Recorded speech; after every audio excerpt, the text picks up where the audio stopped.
Olá, sou a professora Silvia, sou a conteudista responsável por essa disciplina e hoje eu estou aqui mais uma vez para a gente falar sobre coesão e coerência como princípios de textualidade. Bem, é importante marcar essa questão da coesão e da coerência como princípios de textualidade, né?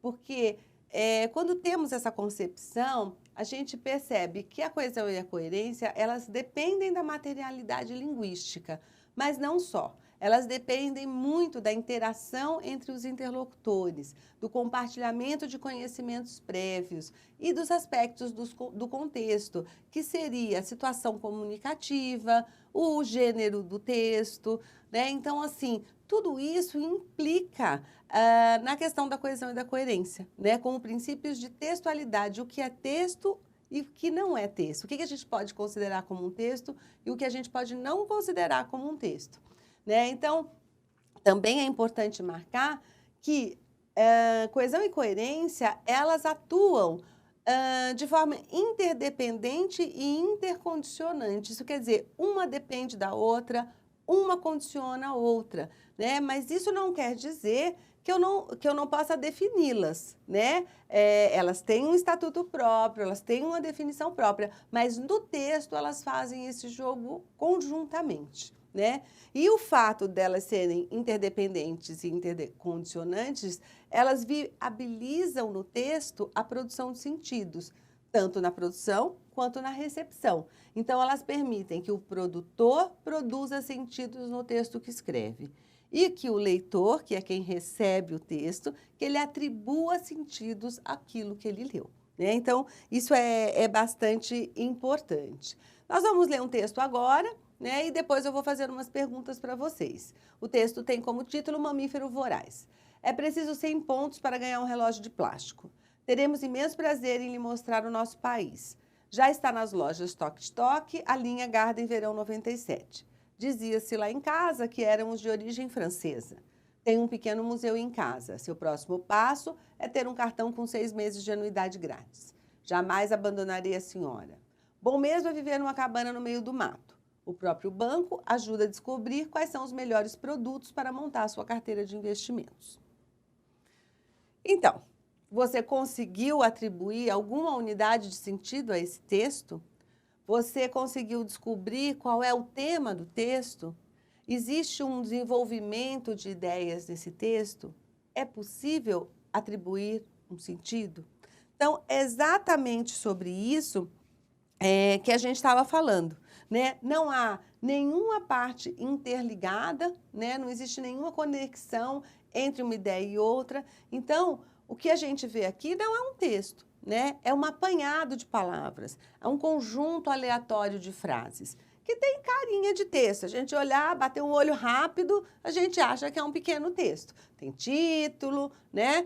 Tem parágrafos, tem até um travessão e um diálogo, mas não constitui um texto. Por isso que é muito importante a gente se apropriar desse conceito de coesão e coerência para que a gente possa lidar com eles, tanto naquilo que a gente escreve como naquilo que a gente lê, né? Então, agora nós vamos ver uma piada, né? Uma piada, então, numa variação regional, num registro mais informal de linguagem, mas vamos ver como é que acontece aí os princípios de textualidade da coesão e da coerência. Então, tem como título Catarata Fatal e vem uma pergunta. Você está sabendo que o Bellarmino morreu? Morreu de quê, homem? Catarata. Mas catarata não mata, é que empurraram ele. Então, assim, o humor, né, a piada, o gênero piada, ele tem como intenção produzir o riso, ter humor, né? E ele se organiza nesse texto, né? Então, você tem aí um tema, que é a morte do Bellarmino, né? Que vem com uma pergunta, tem uma resposta que vem cheia de espanto, mas que retoma a morte do Bellarmino. Há uma resposta para a pergunta, morreu de quê? Catarata, o que causa um espanto e catarata é retomada na outra fala, mas catarata não mata. E, finalmente, a explicação é que empurraram ele.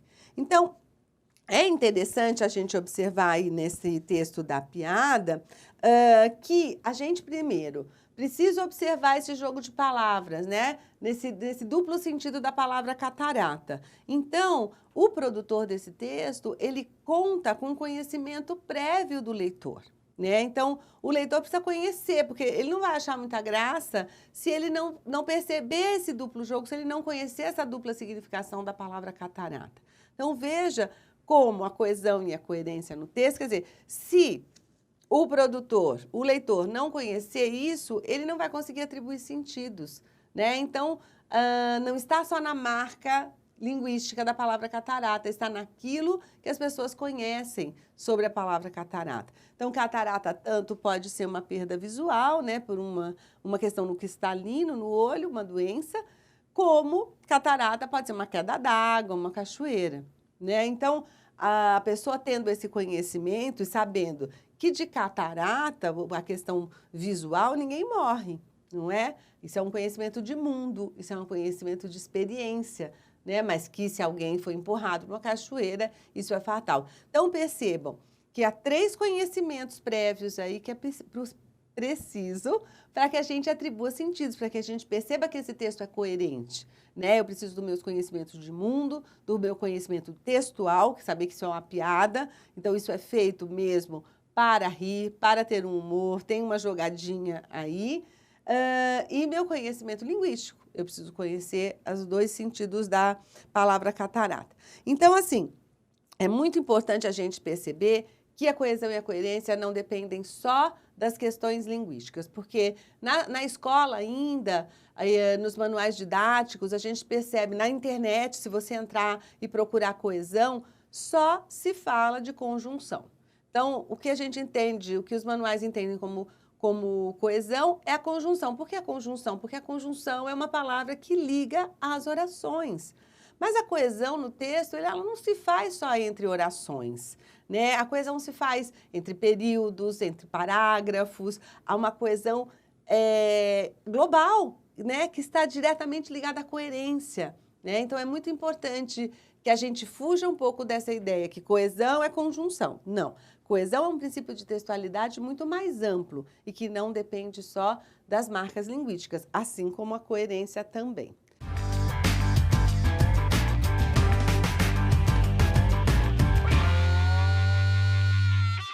De acordo com a Irandé Antunes, né, que é uma linguista brasileira, que tem um trabalho muito importante no Ceará, a função da coesão é preservar a continuidade dos textos, para que se efetive a unidade de sentido e das intenções de nossa interação verbal. Então, a coesão, ela tem a ver com a progressão do texto. Então, é preciso que esse tema que eu esteja desenvolvendo, ele se desenvolva no texto, eu não posso ficar girando em torno de uma só ideia, essa ideia tem que caminhar no texto, e para ela caminhar, eu preciso interligar as partes que falam dela. Então, esse é o princípio, isso é a coesão, né? Em grande parte, isso ocorre por meio de elementos formais, que assinalam o vínculo entre os vários componentes das orações, dos períodos, dos parágrafos, num contínuo encadeamento, né? Então, assim, essa progressão, ela tem que andar pelo texto todo. Ela não pode existir só num parágrafo, só entre uma oração, e o resto não está interligado. E aí, embora a coesão não se prenda só à questão linguística, mas é importante que a gente tenha algum recurso, né? Que a gente saiba identificar algum recurso linguístico, tanto na hora de produzir, quanto na hora de ler, né? Para poder entender. Então, a gente vai apresentar, digamos assim, as marcas linguísticas, né? Que a gente divide em 2 grupos de coesão. A coesão referencial e a coesão sequencial. Então, a coesão referencial, é importante a gente entender que a coesão referencial não vai se dar por conjunção. A coesão referencial diz referência a. Quando eu faço a referência a o que eu já disse, né? E retomando por outra palavra ou pela mesma palavra, eu estou encadeando, eu estou fazendo coesão. Então, assim, eu posso usar essa referência a por substituição ou por reiteração. Por substituição, é o velho caso. O menino saiu de casa, ele esqueceu o guarda-chuva. Eu não falo o menino saiu de casa, o menino esqueceu o guarda-chuva. Eu faço essa substituição, né? Isso acontece com numerais, com artigos, às vezes com elementos de conexão ou de síntese, quando eu digo isto, né? Eu fiz uma longa, falei sobre um termo tal, expliquei. Isto acontece porque esse isto, ele é um elemento de coesão, porque ele englobou, substituiu tudo que eu disse antes, né? E às vezes por elipse. Essa elipse é quando eu omito.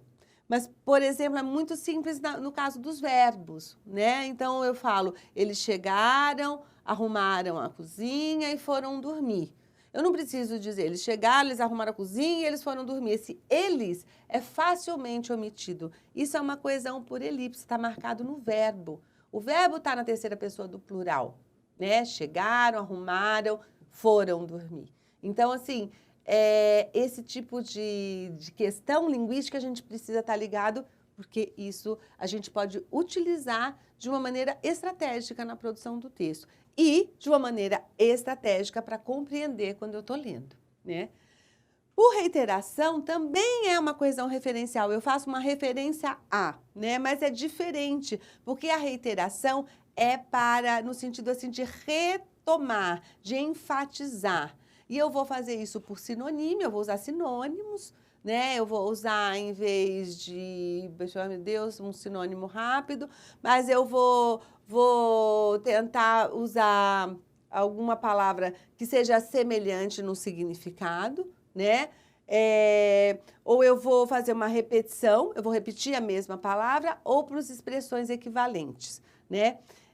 Então, assim, eu me faço a referência ao que eu já disse, mas com outras palavras ou com a mesma palavra. A gente vai ver alguns exemplos, que não veio nenhum sinônimo na minha cabeça nesse momento, mas eu vou lembrar. Por exemplo, um adjetivo, azul e anil, né? Então, eu posso falar que o mar estava azul ou o céu estava azul naquele dia na praia e lá na frente eu vou falar assim, aquele anil, né?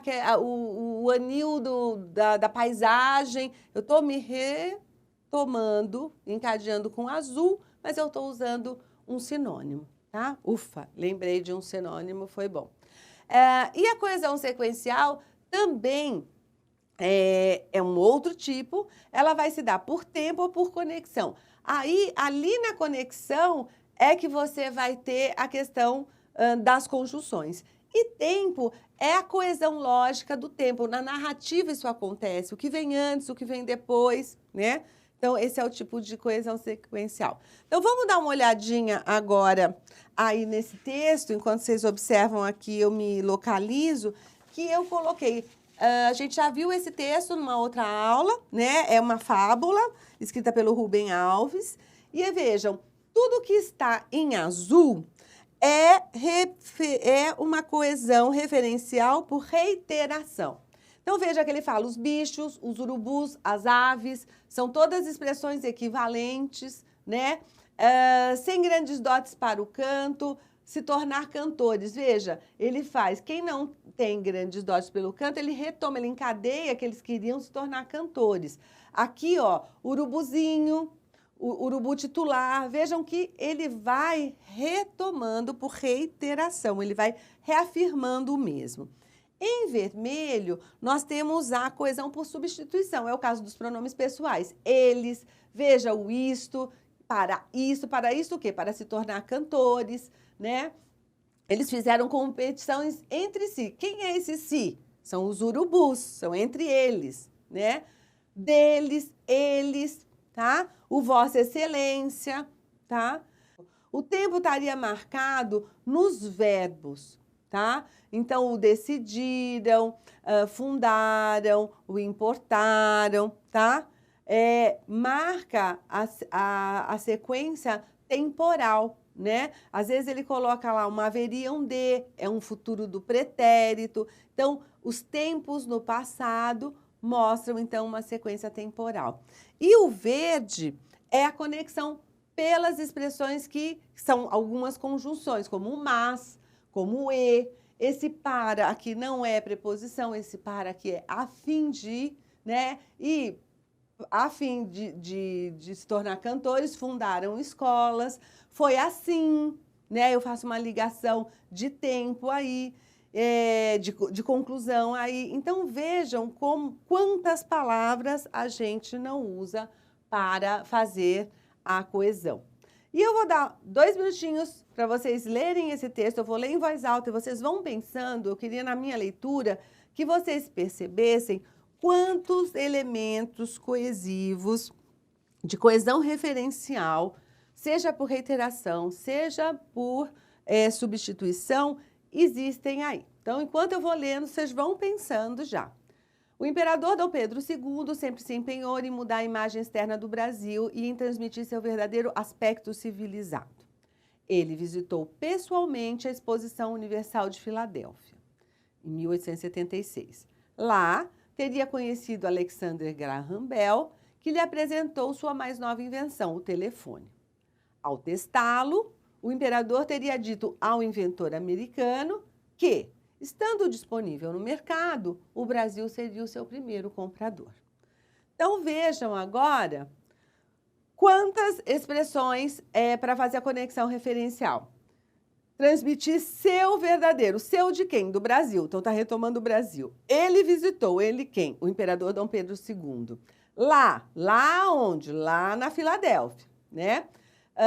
Teria conhecido Alexander Graham Bell, que esse que é um pronome relativo, o qual quem? Alexander Graham Bell, que lhe apresentou. Lhe quem é? Apresentou a Dom Pedro II. Sua mais nova invenção. Sua de quem?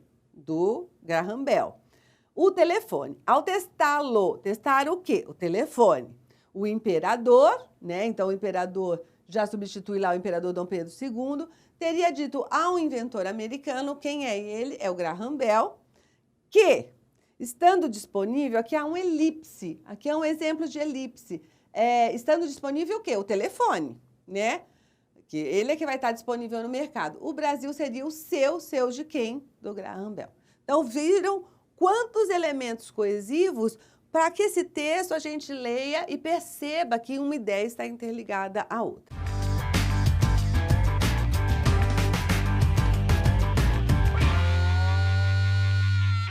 Já a coerência, que também não depende dos conhecimentos linguísticos, tem como funcionalidade do que é dito os efeitos pretendidos, em função dos quais escolhemos esse ou aquele jeito de dizer as coisas. Então, a coerência, sim, depende principalmente do conhecimento prévio dos interlocutores de um texto. Vamos ver como é isso. Eu preciso desses conhecimentos prévios, eu já falei um pouquinho antes, né? O conhecimento do mundo, né? E em que grau esse conhecimento de mundo é compartilhado pelos interlocutores. O conhecimento linguístico, né? Então, o domínio das regras, conhecer uma língua e compartilhar esses conhecimentos, e aos próprios interlocutores. Então, considerando a situação em que se encontra, suas intenções de comunicação, suas crenças, então, desse contexto comunicativo, tá? E é importante a gente lembrar que a coerência, então, é quando a gente quer criar uma unidade de sentido no texto, né? Então, a gente precisa lembrar que a gente precisa adequá-lo à situação de comunicação, ao nosso interlocutor, né? A gente precisa obedecer a um código linguístico para poder o texto ser coerente. Então, assim, o Michel Charolles, que é um linguista francês, ele propôs algumas meta-regras, né, que a gente pode seguir, que a gente não deve ferir essas meta-regras, para que a gente consiga estabelecer, então, esse princípio de textualidade da coerência. Então, ele criou essas 4 meta-regras: repetição, progressão, não contradição e relação. Então, a repetição são elementos de recorrência do tema. Então, quando a gente retoma o tema, né, a gente tem que repetir um pouco. A gente pode repetir demais, mas a gente tem que repetir, porque senão o tema some da visão do leitor. A progressão, então a gente tem que sempre progredir no texto. A não contradição, então eu não posso introduzir no texto algo que não seja, que contradiga o que eu já disse, porque senão eu estou sendo incoerente.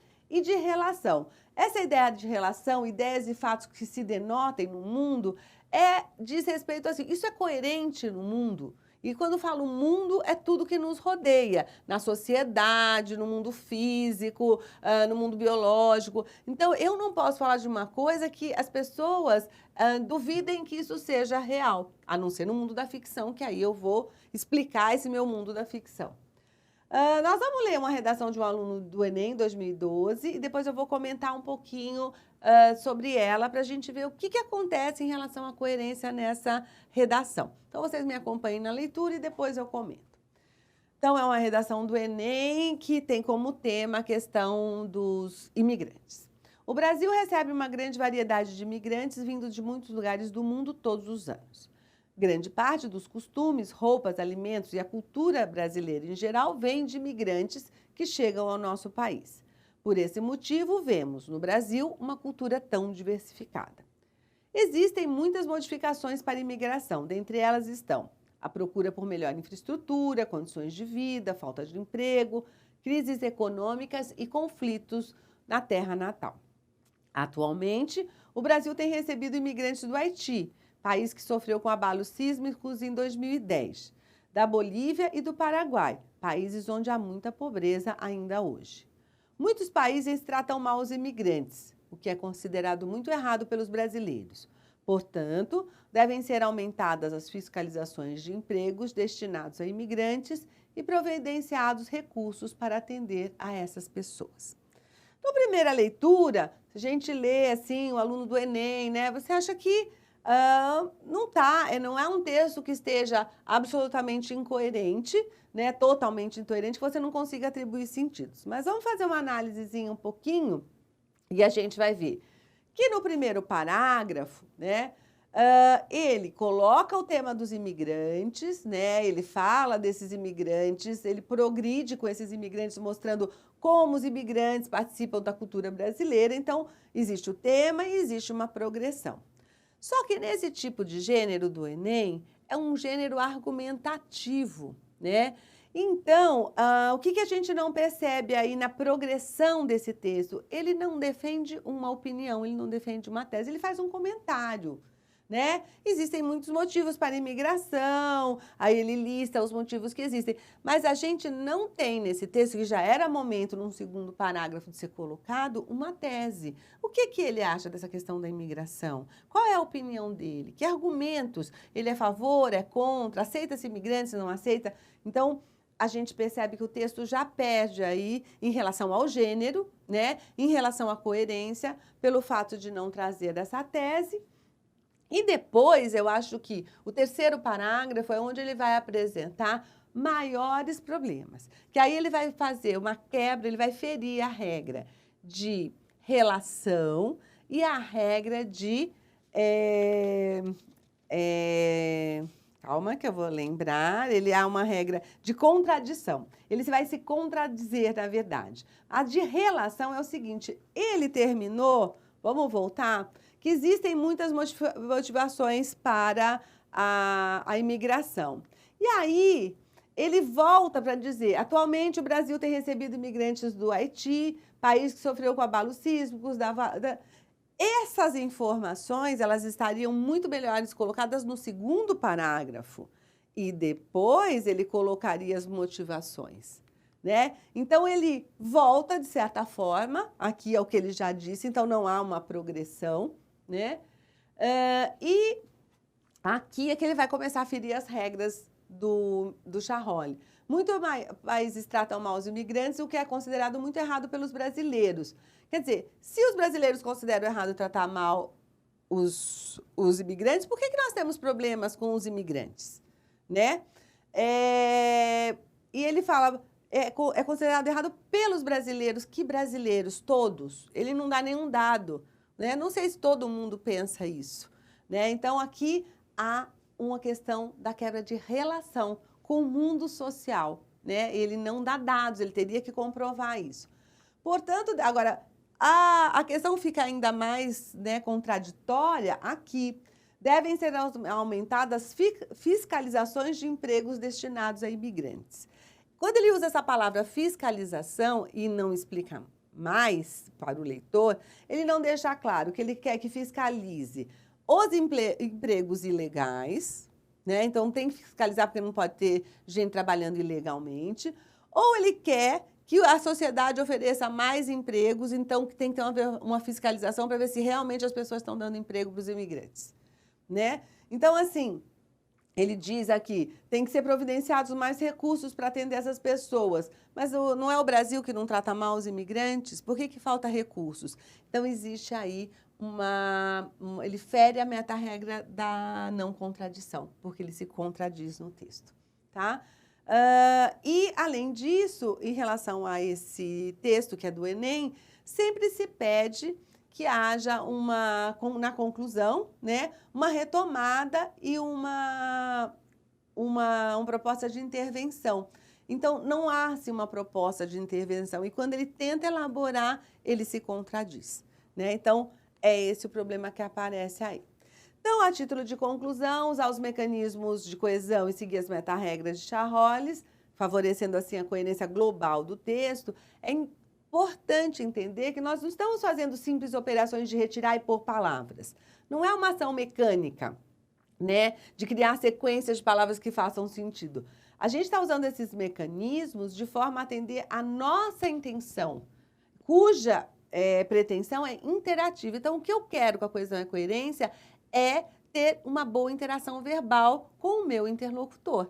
Eu quero me comunicar bem com ele, né? Então, fazemos uso da linguagem verbal para comunicar algo a alguém.